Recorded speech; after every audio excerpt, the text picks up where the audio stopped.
Bonsoir à tous et bienvenue sur la nouvelle chaîne ivoirienne. On démarre ce journal avec l'ambassadeur des États-Unis reçu par Patrick Hachi en cette fin de semaine. Il a félicité le nouveau locataire de la primature et annoncé le renforcement de la coopération économique entre nos deux pays. Et si la réconciliation passait par la littérature, cette question était au cœur d'une table ronde ce vendredi. Et puis Denis Sassou Nguesso, réélu président du Congo, a été investi aujourd'hui à Brazzaville. Le président Alassane Ouattara a pris part à la cérémonie. Je vous le disais, l'ambassadeur des États-Unis, Richard Bell, était à la primature cet après-midi. Le diplomate est venu à cette occasion réaffirmer le soutien de son pays à la Côte d'Ivoire et au nouveau Premier ministre. On l'écoute. Dans son rôle précédent en tant que ministre d'État, secrétaire général de la présidence de la République, il était très impliqué dans le domaine de la coopération bilatérale et je lui ai réaffirmé le respect et la confiance du gouvernement américain. Vraiment, nous sommes convaincus que la Côte d'Ivoire est un pays qui a beaucoup de potentiel et nous sommes très optimistes et c'est bien pour cela que nous sommes heureux d'investir dans l'avenir de ce pays. C'est le nouveau-né de Bloomfield Corporation, l'agence de notation financière. Bloomfield Forecast a été officiellement lancé aujourd'hui. Cet instrument de prévision économique vise à faciliter les prises de décisions stratégiques des acteurs du monde financier. Nadja Eja, Mathurin Badé. Il se présente comme un outil innovant dans le domaine de l'information financière. C'est une solution pour les évaluations de taux de croissance à court terme. Le Bloomfield Forecast, destiné à l'ensemble des acteurs économiques, guide pour les investissements, a été conçu par la société financière Bloomfield. L'outil va s'appuyer sur les données qui sont disponibles. La réalité, la question, ce sont les données. Une fois qu'on a les données qui sont actualisées, nous utilisons Bloomfield Forecast pour connaître le niveau de l'économie chaque mois. Cet outil est composé de deux sous-indices. L'indice qui va évaluer le secteur, l'environnement des affaires, et le sous-indice va évaluer la performance intrinsèque du secteur privé. Nous le faisons sur une base mensuelle. L'information, c'est pouvoir. Quand vous avez l'information, vous pouvez planifier. Quand vous avez l'information, vous pouvez suivre, vous pouvez contrôler, vous pouvez ajuster. Donc c'est quelque chose de très important pour les économies africaines d'ailleurs. Selon les experts, il devra permettre de rendre plus compétitifs les opérateurs. Aujourd'hui, le temps, c'est une question d'argent, on le sait. Sur d'autres économies mieux structurées que les nôtres, publient des informations de façon mensuelle parfois et de façon très réactive. Aujourd'hui, Bloomfield Forecast, de ce que j'ai compris, nous permettra d'anticiper avec beaucoup plus de réactivité la dynamique de notre économie. Et ça, c'est la clé pour des décideurs, pour des investisseurs comme nous. Hormis cet outil, la société financière organise régulièrement depuis 2017 les conférences débats risque pays pour l'interprétation du risque des pays africains.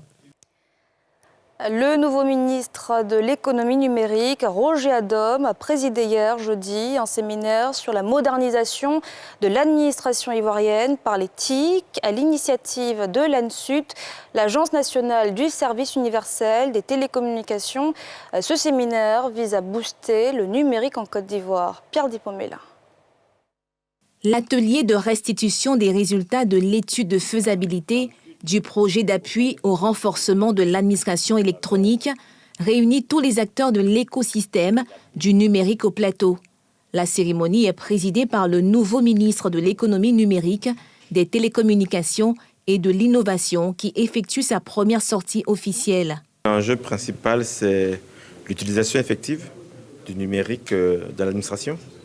On voit aujourd'hui que le numérique est important, donc pour aller plus vite, pour réduire les distances, pour faire en sorte d'améliorer la gouvernance. Donc il est nécessaire qu'à l'instar de la société ivoirienne, l'administration de la République de Côte d'Ivoire ait une utilisation du numérique optimum, fasse en sorte que grâce à ceci, nous améliorons notre gestion et nous ayons des gains de productivité. Après avoir énuméré les acquis de la Côte d'Ivoire en matière de digitalisation de l'administration, notamment le déploiement de la fibre optique, le directeur général de Ansut décline ses attentes. Cette étude de faisabilité, on fait l'état de lieu déjà de ce qui a été fait en matière de digitalisation de l'administration. Donc cet état de lieu va ressortir ce qui a été bien fait et ce qui reste à améliorer. Donc il faut retenir essentiellement cela de cette étude de faisabilité.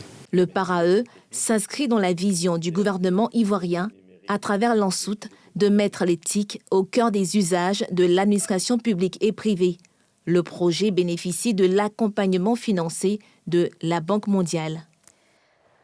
Jeter un mégot, un mouchoir, un sac plastique, une canette dans les rues, autant de gestes devenus mécaniques pour beaucoup d'Ivoiriens. Ces gestes pourtant participent à la pollution de notre pays. Pour sensibiliser les populations et notamment les plus jeunes sur ces comportements à proscrire de nos habitudes, l'ONG Le Citoyen Propre est sur le terrain afin d'aider l'État dans ses actions d'assainissement de la ville d'Abidjan. Brice Niawa, Mathurin Badé.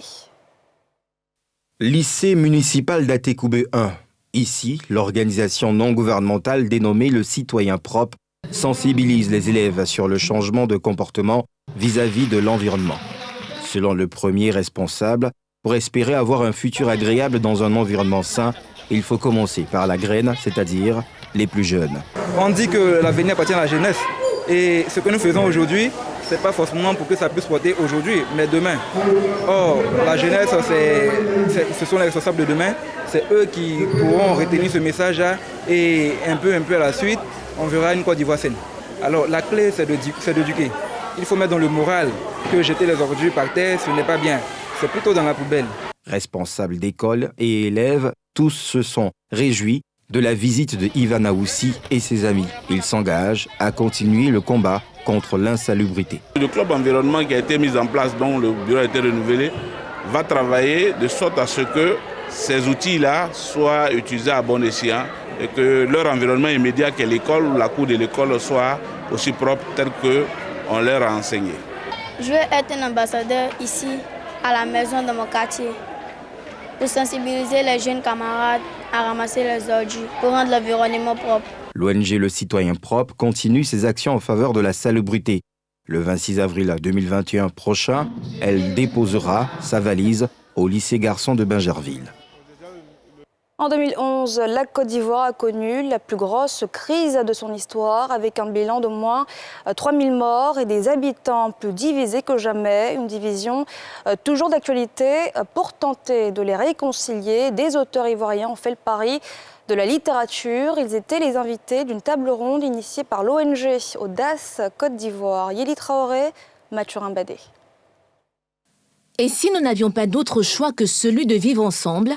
C'est la question évoquée par les ouvrages du journaliste et écrivain Cheikh Ivan, On va se réconcilier Pian, celui de l'écrivain Flore Azoumé, Juste une question de cœur, la réconciliation par les mots, tous deux écrits en 2015, soit quelques années après la crise post-électorale qui a fait au moins 3000 morts.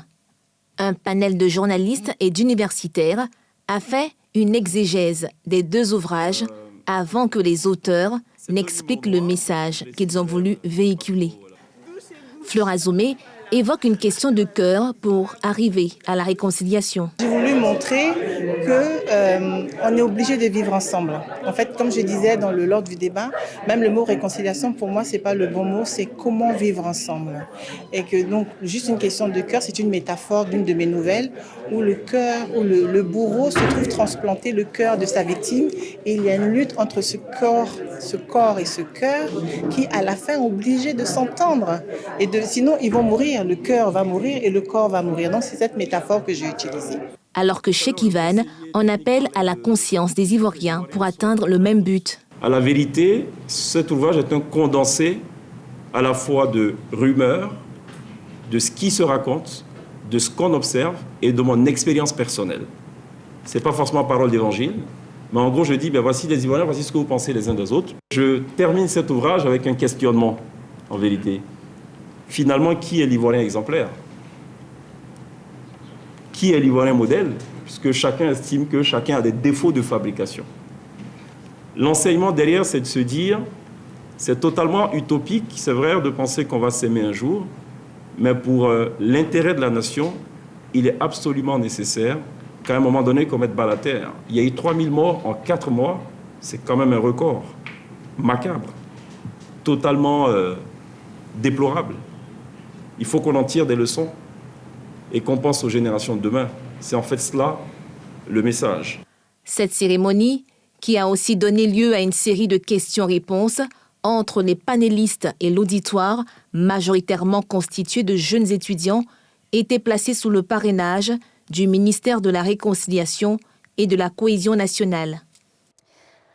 Lutte contre le racket en Côte d'Ivoire, un phénomène qui perturbe le trafic routier ivoirien. Plusieurs postes de contrôle improvisés, démantelés ce vendredi sur l'axe routier Abidjan-Yamoussoukro. Timé Danger, Harouna Zeba. Autoroute du Nord, elle rallie les 2 capitales du pays, Abidjan et Yamoussoukro. Tronçon de 230 km, il est devenu le sanctuaire du racket des forces de l'ordre. Faire cesser les tracasseries qui ont repris pignon sur rue. Telle est la mission de ces hommes de l'unité mixte de lutte contre le racket. La descente du jour se veut inopinée. Avant, place au briefing. Nous allons parcourir toutes les routes dans la mesure de nos possibilités. Nous allons laisser le message qui est le principe de libre circulation des personnes et de leurs biens. Et ce que nous avons trouvé sont des agents de l'application de la loi. Les principes, tout le monde les connaît, c'est aider les gens à aller au marché, aider les gens à aller en ville, aider les gens à partir et à venir dans le respect des principes des droits humains. Parce que prendre de l'argent, empêcher quelqu'un, perdre le temps, ce sont des violations des droits de l'homme. Peu après, gendarmes, militaires et policiers engagés dans l'opération sont face à ceux qui tiennent l'un des sites incriminés. Un poste d'observation, muet depuis belle lurette, en zone de contrôle en dépit des fermes consignes du général de corps d'armée Alexandre Apalo-Touré, lui-même sur le terrain la semaine dernière. Le commandant supérieur a interpellé, sinon je veux dire, il a mené une campagne, il a donné des instructions très faibles. Nous venons pour appuyer ces mêmes instructions qui vont dans le sens et de la prévention des accidents, mais surtout de la fin des tracasseries, pour que les chauffeurs soient de plus en plus à l'aise, pour ne pas que les chauffeurs soient trop opprimés, ne pas dormir et puis venir faire des accidents sur la route. L'unité peut poursuivre sa campagne anti-raquette, mais 2 éléments restent sur ce site démantelé pour revenir à sa nature originelle. Ça ne vise personne. Je ne vise pas une personne bien déterminée. Au contraire, je contribue à l'application des principes de libre circulation. Une dizaine de kilomètres après, autre site, même constat et même consigne. Le décor est le même dans les 4 autres postes visités. Sur chaque site, 2 hommes sont déployés pour faire respecter les consignes. Situation particulière au PK 191. Ici, le poste est nouveau, donc pas sur la liste des sites agréés. Il fait l'objet des plaintes portées à l'Observatoire de la fluidité des transports. Vous êtes de quelle unité? Dossier. D'accord. Vous n'avez pas l'habitude d'être ici? C'est le nouveau poste. Voilà pourquoi ça m'a surpris. C'est pourquoi on est allé tourner pour revenir là. On va vous laisser 2 personnes. On va réduire la pression sur les usagers. Peu après, le dispositif est levé. Cap maintenant sur le corridor de Yamoussoukro. Ils sont stationnés, plusieurs routiers. Pour se soustraire aux raquettes, il s'impose la conduite à la tombée du jour pour regagner Abidjan. On pense que ça dérange le bon fonctionnement de l'économie. Là, à Yamoussoukro, on peut compter ici près de 15 camions. Notre présence ici a consisté à leur dire de prendre la route. Il fait jour, prenez la route et puis la nuit, vous allez profiter d'un peu de sommeil. Ceux qui ont pu rallier Abidjan sans tracasserie, eux, jubilent. Ces postes d'observation sont devenus des postes de contrôle. La multiplicité des postes ne nous gêne pas du tout, mais c'est la pratique Dans ces postes-là, tu poses problème. Aujourd'hui, après cette mission, je crois qu'il y a une grande amélioration.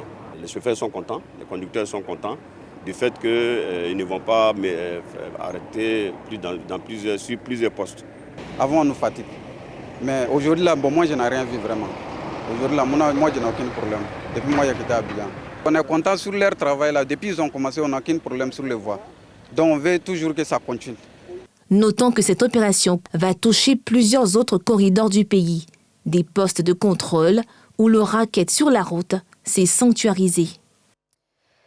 Et puis, le président Alassane Ouattara est au Congo où il a pris part ce vendredi à l'investiture du président Denis Sassou Nguesso qui prolonge de 5 ans son règne accumulé depuis 36 ans. Nadja Eja.